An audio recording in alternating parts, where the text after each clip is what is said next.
Good day mga ka-tracker, welcome sa episode natin ngayon. This is Tracker Moldo. For today's vlog, ipapakita ko lang sa inyo itong unit na to, na recondition daw to. Alright, pero bago tayo magsimula, kung bago ka lang sa aking YouTube channel, paki-like, share, and subscribe.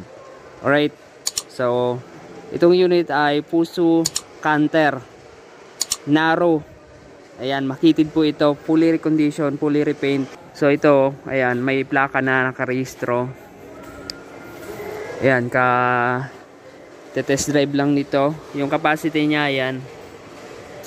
So ito daw mga ka-tracker, ang presyo daw nito nasa 850,000 pesos.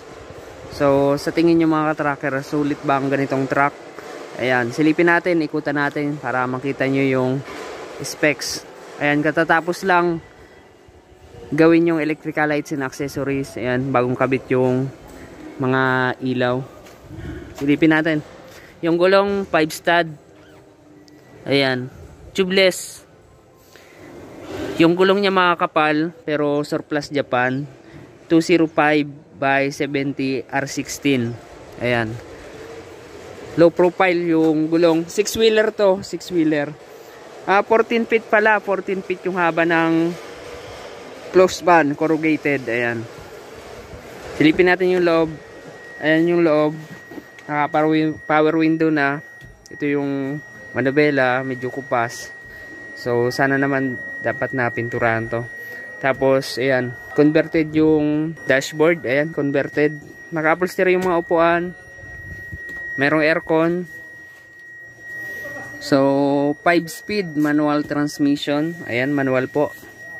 Ayan, naka-detail na rin. Ayan, may mga tools na.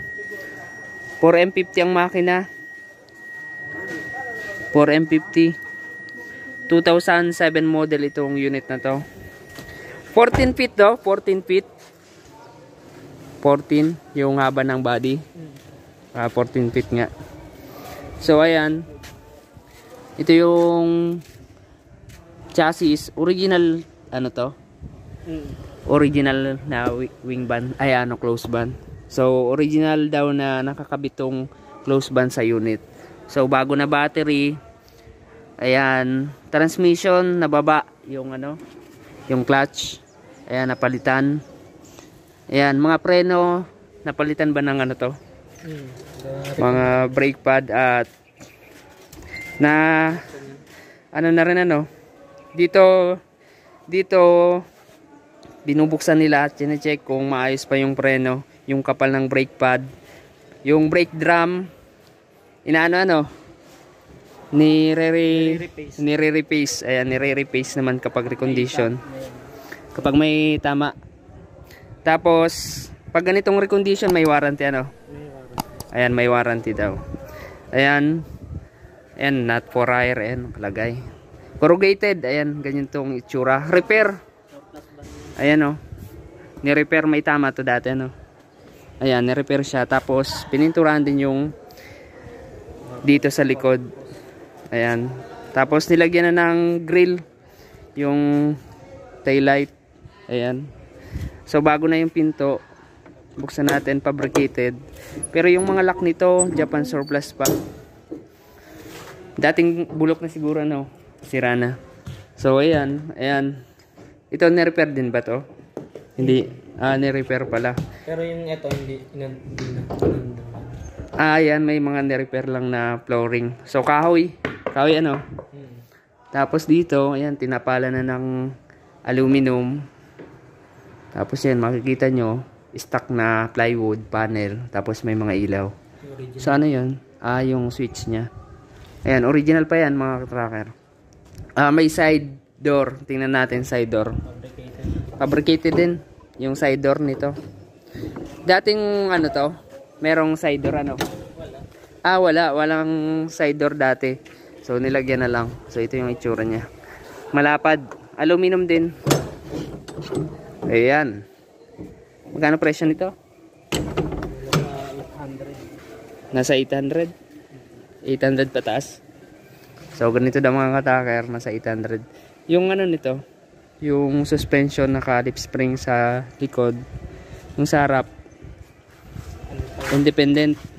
Ayan, naka independent. suspension yung harap. 4M50. Fully electronics na to. Recondition naman yung makina. Kinondisyon. Angat natin, silipin natin. Ayan, may katulong tayo dito. Shoutout kay Sir Glenn na quality control dito.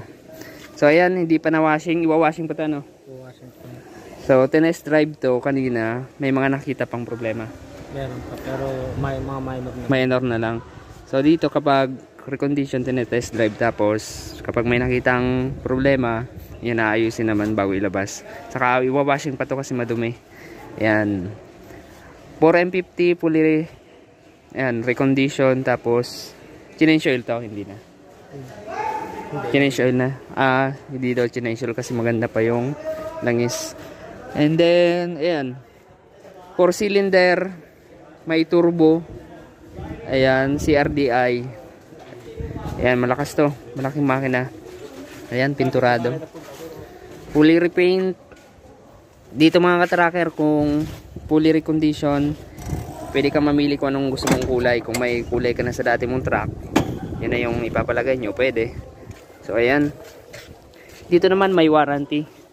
2 months warranty sa fully reconditioned unit. Dito lang yan sa Calipil Marketing Corporation dito sa Mambugdos, Bacoor, Cavite.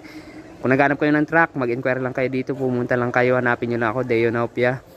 At makipollow na rin yung Facebook page natin. Ayan, shoutout kay Sir Glenn na kasama natin dito. Ayan, pwede rin siyang mag-assist sa inyo dito. So dito na lamang, maraming salamat. God bless. Bye-bye.